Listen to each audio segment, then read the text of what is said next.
சென்னையைச் சேர்ந்த செந்தில்குமார் ஐயா அவர்களுக்கும் முதற்க நன்றியை தெரிவித்துக் கொண்டு எனது உரையை தொடங்குகிறேன். எனக்கு கொடுக்கப்பட்டிருக்கும் தலைப்பு திருமணம் நிகழும் காலம். ஒரு திருமணம் எப்போது நடக்கும் என்பதற்கு ருத்ரகாலாமதத்தில் சொல்லப்பட்டுள்ளது.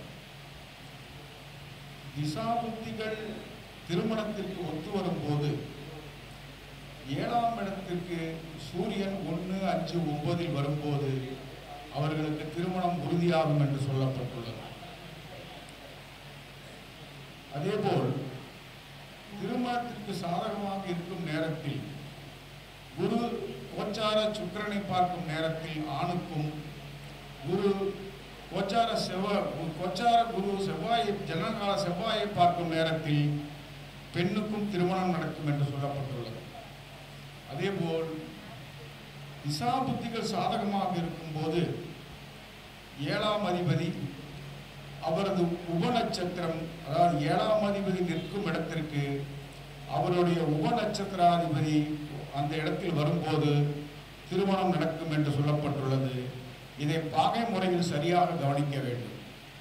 லக்கண புள்ளி 15 புள்ளியில் இருந்தால் அதே அந்த 7ஆம் அதிபதிக்கு 15 புள்ளியில் எந்த உபகிரகம் வருகிறதோ அந்த உப அதிபதிக்கு அந்த 7ஆம் அதிபதி வரும் நேரத்தில் அந்த திருமணம் நடக்கும் என்று சொல்லப்பட்டுள்ளது.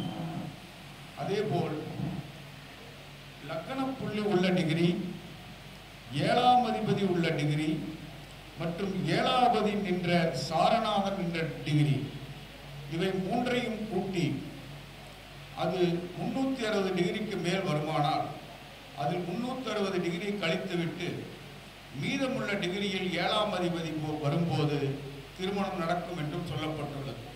இந்த 4 விதிகளை நாம் பார்க்கலாம். அதேபோல் திருமணத்திற்கு பிருகுநந்தின அடிப்படை பார்த்தால் பொருத்தம் பார்க்கும்போது அந்த ஜாதகத்தின் ஆயுள் பலம் பார்க்க வேண்டும், அதன் பின் மற்றவர்களை பார்க்க வேண்டும். வஷ்ய பொருத்தம் ஆண் ஜாதகத்தில் உள்ள குரு, பெண் ஜாதகத்தில் உள்ள சுக்கிரனை பார்க்க வேண்டும். 1, 2, 5, 9 இருக்க வேண்டும். இது உத்தமமாகும். யோனி பொருத்தம் பார்க்கும்போது ஆண் ஜாதகத்தில் உள்ள செவ்வாயை, பெண் ஜாதகத்தில் உள்ள சுக்கிரனை பார்க்க வேண்டும். இதுவும் 1, 2, 5, 9 இருக்க வேண்டும். அப்படி இருந்தால் இதுவும் உத்தமமாகும். கர்ம பொருத்தம் பார்க்கும்போது ஆண் ஜாதகத்தில் உள்ள சனி, பெண் ஜாதகத்தில் உள்ள சனியை பார்க்க வேண்டும், அல்லது குறைந்தபட்சம் சுக்கிரனையாவது பார்க்க வேண்டும். இதுவும் 1, 2, 5, 9 இருக்க வேண்டும். இது உத்தமமாகும். அதேபோல் பெண் ஜாதகத்தில் உள்ள லக்னாதிபதி அல்லது 10ஆம் அதிபதி ஆண் ஜாதகத்தில் உள்ள 7ஆம் அதிபதியை பார்க்க வேண்டும்.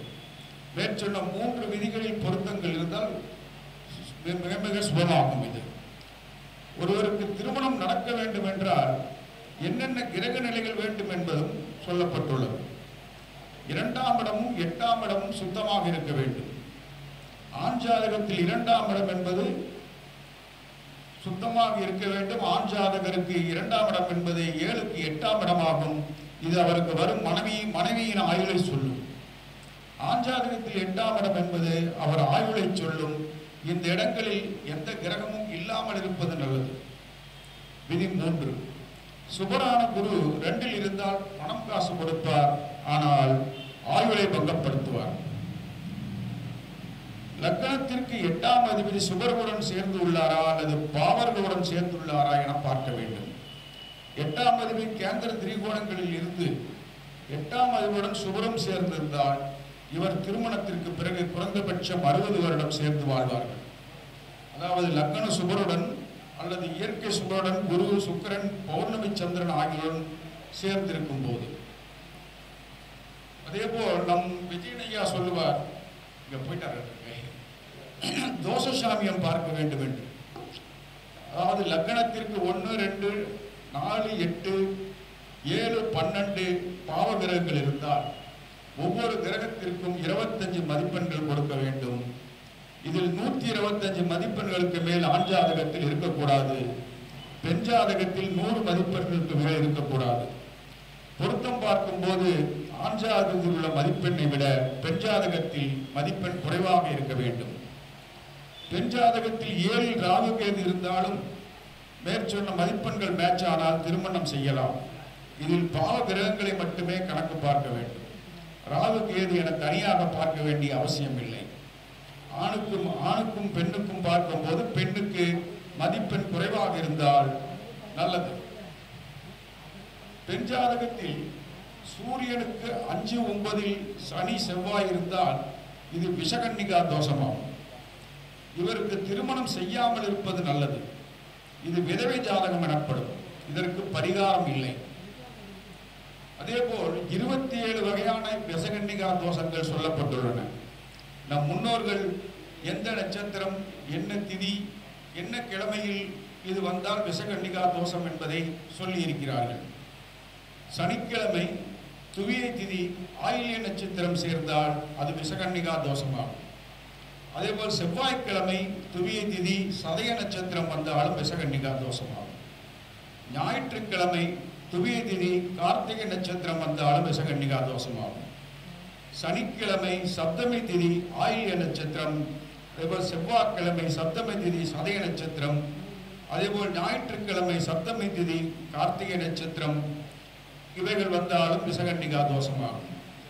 சனிக்கிழமை துவாதசி ஆயில்ய நட்சத்திரத்திற்கும் செவ்வாய்க்கிழமை துவாதசி சதய நட்சத்திரத்திற்கும் ஞாயிற்றுக்கிழமை துவாதசி கார்த்திகை நட்சத்திரத்திற்கும் சனிக்கிழமை துவியை திதி சதய நட்சத்திரம், செவ்வாய்க்கிழமை துவியை திதி கார்த்திகை நட்சத்திரம், ஞாயிற்றுக்கிழமை துவியை திதி சதய நட்சத்திரம், சனிக்கிழமை சப்தமி திதி சதய நட்சத்திரம், செவ்வாய்க்கிழமை சப்தமி திதி கார்த்திகை நட்சத்திரம், ஞாயிற்றுக்கிழமை சப்தமி திதி ஆயில்ய நட்சத்திரம், சனிக்கிழமை சப்தமி திதி கார்த்திகை நட்சத்திரம், செவ்வாய்க்கிழமை சப்தமி திதி ஆயில்ய நட்சத்திரம், ஞாயிற்றுக்கிழமை சப்தமி திதி ஆயில்ய நட்சத்திரம், சனிக்கிழமை துவாதசி திதி சதய நட்சத்திரம், செவ்வாய்க்கிழமை துவாதசி திதி ஆயில்ய நட்சத்திரம், ஞாயிற்றுக்கிழமையும் துவாதசி திதி சதய நட்சத்திரம், செவ்வாய்க்கிழமை துவாதசி திதி ஆயில்ய நட்சத்திரம், ஞாயிற்றுக்கிழமை துவாதசி திதி ஆயில்ய நட்சத்திரம், சனிக்கிழமை துவியை திதி கார்த்திகை நட்சத்திரம், செவ்வாய்க்கிழமை துவியை திதி கார்த்திகை நட்சத்திரம்,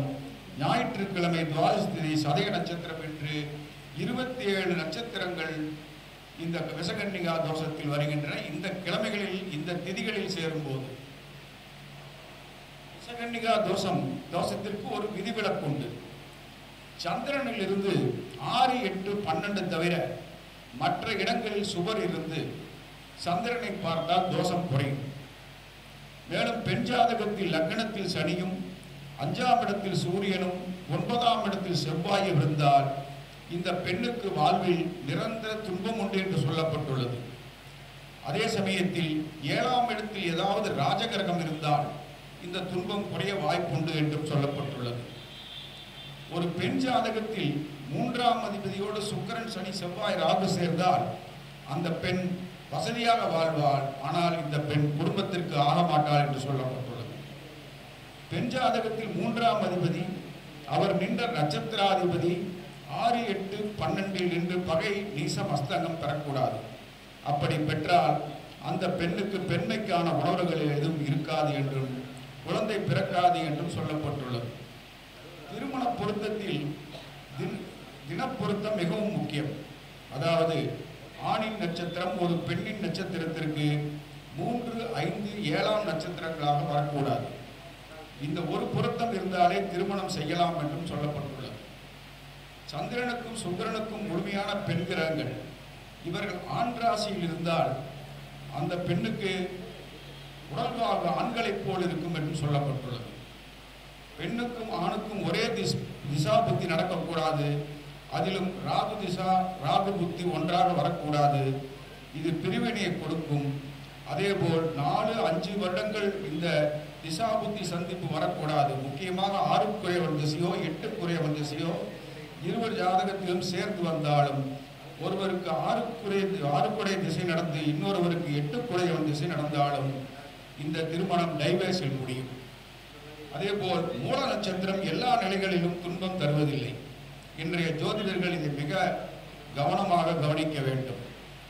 ஒரு பெண்ணின் ஜாதகத்தில் 10ஆம் அதிபதி என்ற நட்சத்திரநாதன் 6, 8, 12 இருந்தால் இந்த பெண்ணுக்கு திருமணமான 6 மாதத்தில் இவள் மாமியார் மரணம் அடைவார் என்று சொல்லப்பட்டுள்ளது. ஆகவே இந்த பெண்ணை மாமியார் இல்லாத வீட்டில் கொடுக்க வேண்டும். ஒரு பெண்ணின் ஜாதகத்தில் லக்னத்திற்கு 7ஆம் இடத்தில் சந்திரன் இருந்தால் அந்த பெண் எந்த வரன் வந்தாலும் திருப்தி அடைய மாட்டாள் என்று சொல்லப்பட்டுள்ளது. அதே போல் ஏக நட்சத்திரத்தை இணைக்கக்கூடாது, இது தலைரட்சி எனப்படும். அப்படி இணைத்தால் மரணம் ஏற்படும்.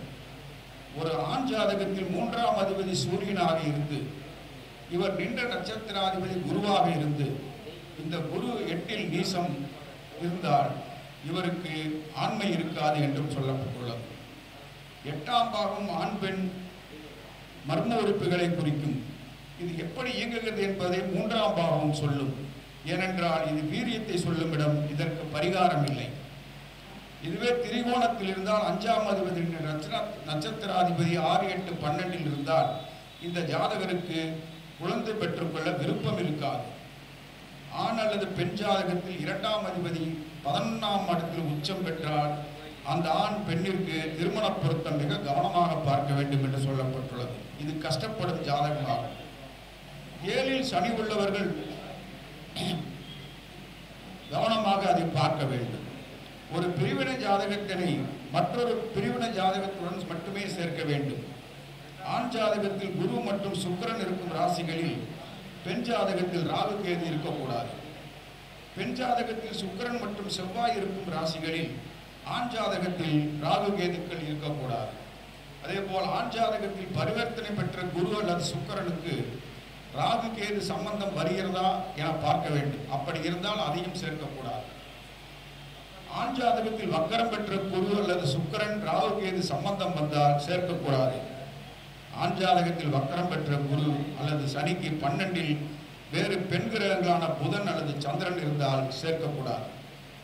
பெண் ஜாதகத்தில் பரிவர்த்தனை பெற்ற சுக்கிரன் அல்லது செவ்வாய்க்கு ராகு சம்பந்தம் வரக்கூடாது. பெண் ஜாதகத்தில் வக்கரம் பெற்ற சனிக்கு 12இல் வேறு கிரகங்களான புதன் குரு சனி இருந்தால் சேர்க்கக்கூடாது. ஆண் ஜாதகத்தில் திருமண பிரிவினையை கொடுக்கும் விதிகள், அதாவது குருவிற்கு, சுக்கிரனுக்கு, சனிக்கு, லக்னாதிபதிக்கு, 7ஆம் அதிபதிக்கு 1, 2, 5, 9இல் ராகு கேதுகள் வரக்கூடாது. அப்படி வந்தால் திருமணத்தில் பிரிவினை வரும். அதே போல் பெண் ஜாதகத்திலும் வரக்கூடாது. இதற்கு பரிகாரம் இல்லை என்று சொல்லப்பட்டுள்ளது. ஆண் பெண் இருவரது ஜாதகத்திலும் செவ்வாய் மற்றும் சுக்கிரன் இவர்களை ராகு கேது அச்சுகள் பிரித்திருந்தால் திருமணத்தில் இவர்களை சேர்க்கக்கூடாது. ராகு கேது அச்சு ஒருபுறம் செவ்வாயும் ஒருபுறம் சுக்கிரனும் இருந்தால் திருமண தடை உண்டாகும். ராகு கேதுக்கு வீடு கொடுத்தவர்கள் பரிவர்த்தனை அடைந்து சனி சந்திரன் சேர்க்கை இருந்தால் இரண்டு திருமணம் உண்டாகும். பெண்ணின் ஜாதகத்தில் சுக்கிரன் பரிவர்த்தனை பெற்று பரிவர்த்தனை மூலமாக சுக்கிரன் செல்லும் ராசியில் ஆண் கிரகங்கள் இருந்தால் அந்த பெண்ணிற்கு கணவன் அல்லாத வேறொரு ஆணுடனும் தொடர்பு இருக்கும் என்று சொல்லப்பட்டுள்ளது. பெண்ணின் ஜாதகத்தில் செவ்வாய் பரிவர்த்தனை பெற்று பரிவர்த்தனை மூலமாக செவ்வாய் செல்லும் ராசியில் பெண் கிரகங்கள் இருந்தால் அந்த பெண்ணின் கணவனுக்கும் மனைவி அல்லாத வேறொரு பெண்ணுடன் தொடர்பு இருக்கும் என்று சொல்லப்பட்டுள்ளது.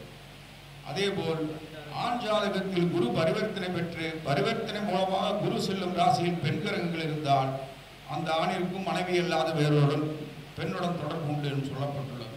இவையெல்லாம் கவனிக்க வேண்டியது.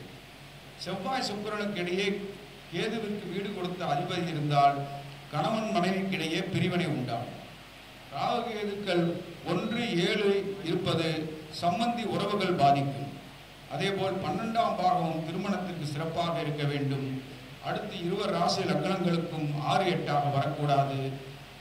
6ஆம் இடம் சிறப்பாக இருக்க வேண்டும். அப்போதுதான் இவர்கள் வேலையுள்ள கணவன் மனைவிகள் அமையும். ராகு கேதுக்கள் 1, 2, 5, 7, 8 இது சர்வதோஷமாகும்.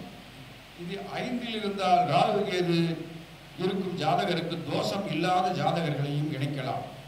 அதேபோல் ராகு கேதுக்கள் சுபசாரம் பெற்றிருந்தால் இந்த ராகு கேது தோஷங்கள் பாதிக்காது. இந்த ராகு கேது தோஷங்கள் என்ன செய்யும்? படிப்பில் பாதிப்பு, வேலையில் பாதிப்பை கொடுக்கும். அடுத்து காதல் கிரகங்களின் சேர்க்கையை பார்ப்போம். ஒரு ஜாதகத்தில் 2 அல்லது 7ஆம் பாவத்துடன் பாதகாதிபதி தொடர்பு கொண்டிருந்தால் அவர்கள் வேறு ஜாதியில் உள்ள ஆணையோ பெண்ணையோ காதலித்து வாழ்க்கை துணையாக அமைத்துக் கொள்வார்கள். ஒரு ஜாதகத்தில் 2 மற்றும் 7ஆம் பாகவத்துடன் ராகு கேது சனி போன்ற கிரகங்கள் தொடர்பு கொண்டால் கலப்பு திருமணம் ஏற்படுகிறது. ஆனால் இந்த நேரத்தில் நடக்கும் திசா புத்திகளும் இதற்கு தகுந்தாற் போல் இருந்தால் மட்டுமே காதல் ஏற்படுகிறது.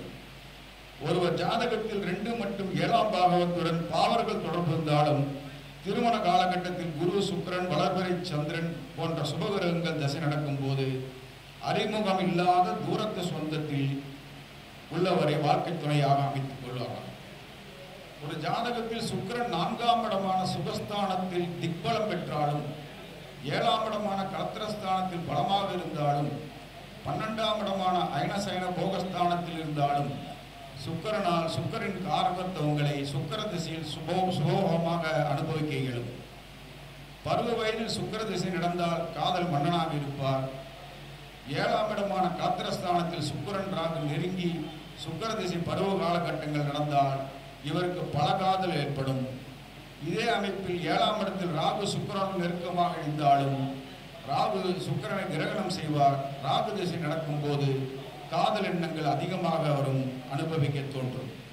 அதுவும் சுக்கிரன் வீடான ரிஷப துலாத்தில் இந்த அமைப்பு இருந்தால் நிச்சயமாக பருவ வயதில் கன்னி பெண்ணின் காதலில் விழுந்து தப்ப முடியாமல் இருப்பார்.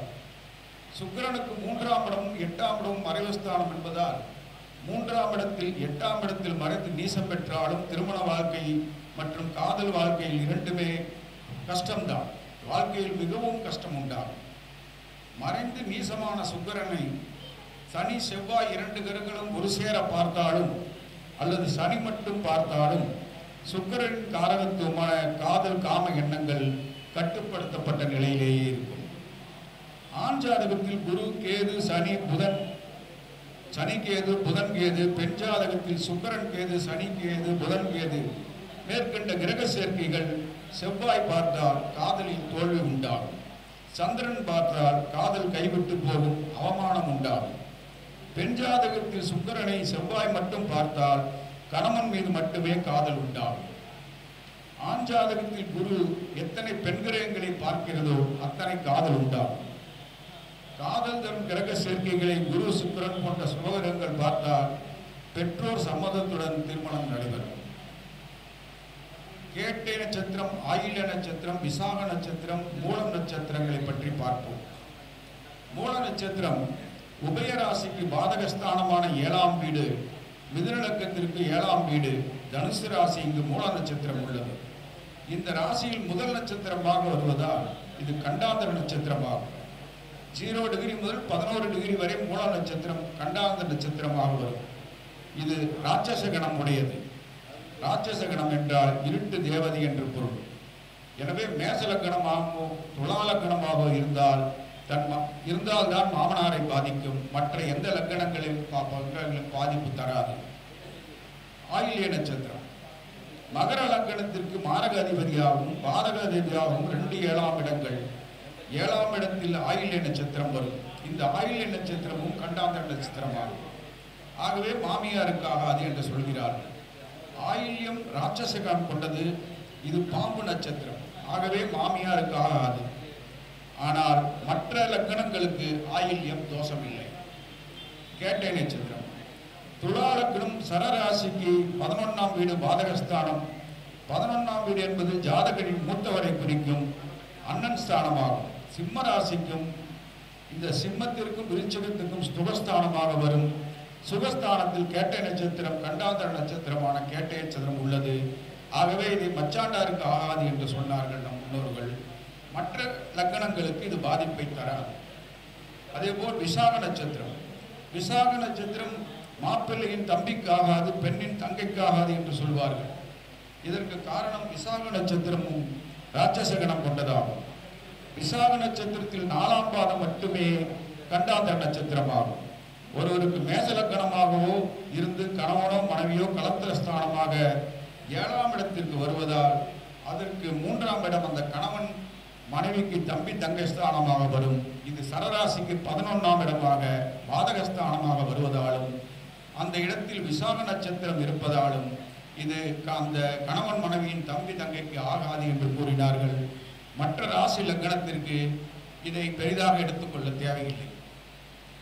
எந்த பாவங்களிலும் ஏழாம் அதிபதி என்றால் வாழ்க்கையின் விதி எவ்வாறு இருக்கும்? ஏழாம் அதிபதி 1ஆம் பாகவத்தில் அமர்ந்தால் நல்ல மனவாழ்க்கை அமையும். களத்திரத்தினை நன்கு புரிந்து கொண்டவராக இருப்பார். களத்திரத்தினால் முழு லாபம் உண்டு. திருமணத்திற்கு பின் நல்ல வாழ்க்கை சூழல் அமையும். அனைத்து நிலைகளிலும் தனக்கு உதவி புரியக்கூடிய களத்திரம் அமையும். களத்திரத்தினால் புகழ் உண்டாகும். தனது உறவு போட்டுகின்ற களத்திரமாக அமையும். இது மிக சிறப்பான ஒரு பாகம் ஆகும். ஏழின் என்பது 2ஆம் பாகவத்தில் இருந்தால் களத்திரத்தினால் தனவரவு உண்டு. இருந்த போதிலும் களத்திரத்தின் வழியில் அதிக செலவினங்களையும் சந்திக்க நேரிடும். 7ஆம் அதிபதி 3இல் இருந்தால் கணவன் மனைவி மிகுந்த பிரியம் உள்ளவர்களாக இருப்பார்கள். களத்திரத்தினால் புகழ் ஏற்படும். 7இன் அதிபதி 4இல் அமர்ந்தால் வேலைக்கு செல்லும் கணவன் அமைவார். களத்திரத்தின் கை ஓங்கி நிற்கும். களத்திரத்தினால் வீடு வாகன யோகம் அமைய வாய்ப்புண்டு. 7இன் அதிபதி 5இல் இருந்தால் தர்மம் அறிந்த களத்திரம் அமையும். குடும்ப முன்னேற்றத்திற்கு பரிபூர்ணமாக உதவுவார் அவர். 7இன் அதிபதி 6இல் இருந்தால் களத்திரத்தின் வழியில் பொருள் விரயம் ஏற்பட்டு சொல் பேச்சு கேளாத களத்திரம் அமையும். 7இன் அதிபதி 7லேயே அமர்ந்தால் சிறப்பான களத்திரம் அமையும். தீர்காயிலும் உண்டு. மன வாழ்க்கையிலும் நல்ல உறவு முறை ஏற்படும். 7இன் அதிபதி 8இல் மறைந்தால் திருமணம் தாமதமாகும். களத்திரத்தை அடக்கிய ஆளன் நிலைக்கும் களத்திரம் அணையும். 7இன் அதிபதி 9இல் இருந்தால் களத்திரத்தினால் பாக்கியம் பெறுவார். அனைத்து நிலைகளிலும் சிறப்பான களத்திரம் அமையும். அதேபோல் 7இன் அதிபதி 10இல் அமர்ந்தால் களத்திரத்தின் வழியில் தனம் சேரும். பணியில் இருக்கும் களத்திரம் அமையும். 7இன் அதிபதி 11இல் இருந்தாலும் சிறப்பு. 7இன் அதிபதி 12ஆம் பாகவத்தில் அமர்ந்தால் களத்திரத்தின் வழியில் பொருள் விரயங்கள் ஏற்படும். இழப்புகள் ஏற்படக்கூட வாய்ப்பு உண்டு. களத்திரத்திற்கு நோய் ஏற்படும். களத்திரத்தினால் கடனாளி ஆவார். 7ஆம் பாகவாதி 2, 6, 8, 12ஆம் பாகங்கள் இருக்கும் பொழுது 7ஆம் பாக காரகத்துவ பலன்களை ஜாதகர் பூரணமாக அனுபவிக்க இயலாது. ஏனைய பாகங்கள் இருக்கும் பொழுது அக்கிரகங்கள் பெறுகின்ற பலத்தை பொறுத்து பலன் அமையும். ஒருவருடைய ஜாதகத்தில் களத்திரஸ்தானம் என்னும் 7ஆம் பாகமும் துலா ராசியும் நல்ல நிலையில் இருந்தால் ஜாதகருக்கு நிச்சயம் சரியான வயதில் திருமணம் ஏற்படும். மேலும் காலபுருஷனுக்கு 7ஆம் பாவன துலாம் என்ற பாவம் ஒருவருடைய ஜாதகத்தில் எத்தனையாவது பாகமாக வருகிறதோ அந்த பாகவ காரக உறவுகளே ஒருவருக்கு வரும் வாழ்க்கை துணை பாதையை காட்டுவார். அதேபோல் இந்த அமைப்பை பெற்றவர்களுக்கு உடலில் தெம்பும் கையில் பணமும் இருக்கும் வரை பிரச்சனை வருவதில்லை. மேலும் அந்திம காலங்களில் முடியாத சூழ்நிலையில் மற்றவர் ஆதரவில் வாழ்நாளை கடத்தும் பொழுதுதான் உணர்வார்கள். குடும்பஸ்தானம் எனும் 2ஆம் பாகமும் களத்திரஸ்தானம் எனும் 7ஆம் பாகமும் நன்றாக அமைய பெற்றவர்கள், கொடுத்து வைத்தவர்கள். திருமணத்திற்கு பிறகு ஜாதகரின் வாழ்க்கையில் நல்லதொரு திருப்புமுனை அமையும். அதாவது நல்ல பண்பார்கள், பெரிய மனிதர்கள் சேர்க்கை, தனது வாழ்க்கை துணையின் வழியில் இருந்த உறவினர்களின் ஆதரவு, அவர்களால் நல்ல வாழ்க்கையும் முன்னேற்றமும் கூட்டுத் தொழில் மூலமும் அபரீதமான வளர்ச்சியை பெறுவார்கள். பொருளாதாரத்தில் தன்னிறைவடைவார்கள். இதுவே ஜாதகர் மிக சிறப்பான பலன்களை அனுபவிக்கக்கூடிய பாவமாக இருக்கும். நன்றி. என் பெயர் VN தனக்கோடி, பள்ளிப்பாளையம். எனது ஃபோன் நம்பர் 93 64 111 294 மற்றும் 94491196. நன்றி, வணக்கம்.